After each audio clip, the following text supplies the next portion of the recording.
नमस्कार, मेरा नाम है गौरव पाल। आप देख रहे हैं राजपथ। आज अभी कुछ देर पहले बसपा सुप्रीमो मायावती ने प्रेस कॉन्फ्रेंस कर तमाम मुद्दों पर बात की और जो बड़ी खबर इस दौरान इस प्रेस कॉन्फ्रेंस से निकल कर आ रही है वो ये है कि बसपा सुप्रीमो मायावती ने गठबंधन के दरवाजे खुले रखे हैं। जी हाँ, बस क्या कुछ बसपा सुप्रीमो मायावती ने कहा मैं आपको सुनाने जाऊंगा, बताने जाऊंगा, लेकिन उससे पहले थोड़ा परिवेश पर चर्चा हो जाए। इस समय मैं सहारनपुर में हूँ और यहाँ पर यूपी जोड़ो यात्रा को कवर कर रहा हूँ। पिछले कुछ दिनों से समाजवादी पार्टी की ओर से लगातार बसपा को इंडिया गठबंधन में शामिल करने को लेकर तीखी बयानबाजी की जा रही थी।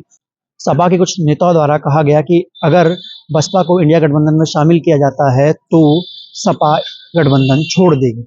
जी हाँ, उसी चीज पर आज पलटवार करते हुए बसपा सुप्रीमो मायावती ने समाजवादी पार्टी का नाम लेकर करारा जवाब दिया है और कहा है कि जो भी दल इस गठबंधन में शामिल नहीं उनके ऊपर टीका टिप्पणी करने से उन दलों को बचना चाहिए जो गठबंधन में शामिल है, खासकर समाजवादी पार्टी को। और देखिए, सुनिए क्या कुछ बसपा सुप्रीमो ने इस पूरे मामले पर कहा। साथ ही साथ उन्होंने संसद से जो सांसद निलंबित कर दिए गए हैं उस बात पर भी सरकार को घेरा और जो संसद में सेंध लगाई गई थी, जो सिक्योरिटी ब्रीच संसद में हुई थी, उस बात पर भी चर्चा की।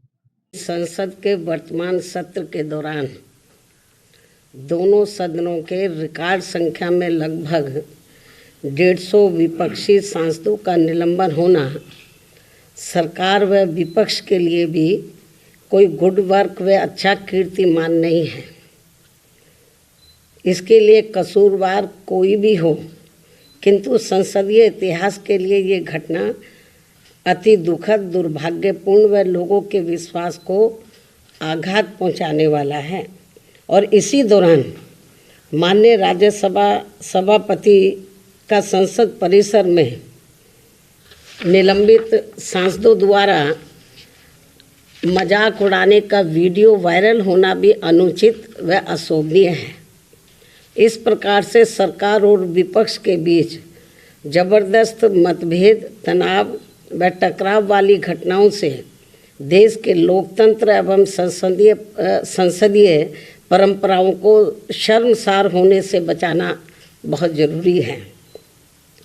साथ ही विपक्ष विहीन संसद में आम जन के हित से जुड़े, देश व आम जन हित से जुड़े अति महत्वपूर्ण विधेयकों का पारित होना भी ये अच्छी परंपरा नहीं है। और यहाँ विश्व के सबसे बड़े लोकतंत्र तथा परम पूज्य बाबा साहब डॉक्टर भीमराव अंबेडकर द्वारा निर्मित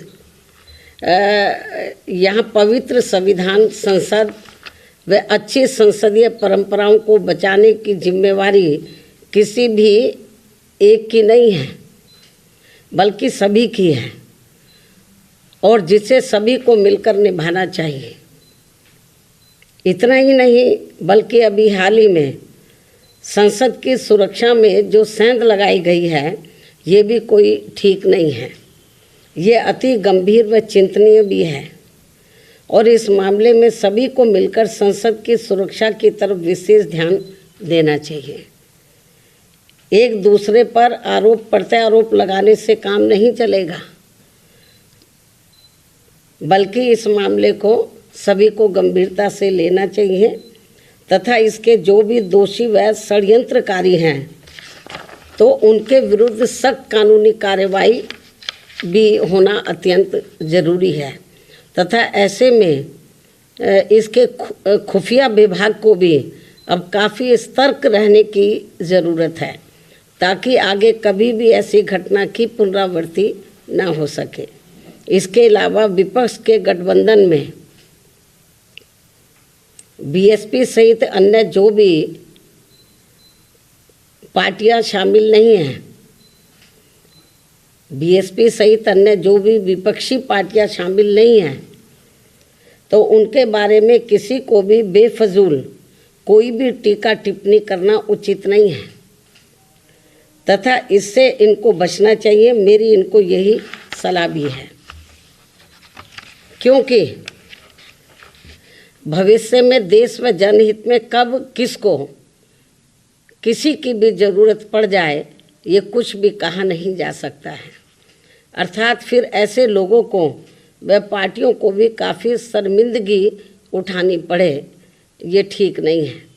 और इस मामले में खासकर समाजवादी पार्टी इस बात का जीता जागता उदाहरण भी है। इसके अलावा यहाँ मैं ये भी कहना चाहूँगी कि हमारी पार्टी पूर्ण रूप से धर्मनिरपेक्ष पार्टी है और यहाँ अपने देश में विभिन्न धर्मों को मानने वाले लोग रहते हैं तथा उनके अपने अलग अलग से आस्था के अनेकों स्थल बने हैं, जिन सभी का हमारी पार्टी हमेशा सम्मान करती रही है और आगे भी करती रहेगी। इसी क्रम में यूपी के अयोध्या में नवनिर्मित राम मंदिर का जो अगले महीने उद्घाटन होने के लिए जा रहा है, तो उसका हमारी पार्टी को कोई भी ऐतराज़ नहीं है और यहाँ अयोध्या में कोर्ट के आदेश पर सरकार द्वारा निर्धारित की गई जमीन पर जब भी मस्जिद का निर्माण होता है तो तब उसके उद्घाटन का भी हमारी पार्टी कोई ऐतराज़ नहीं करेगी।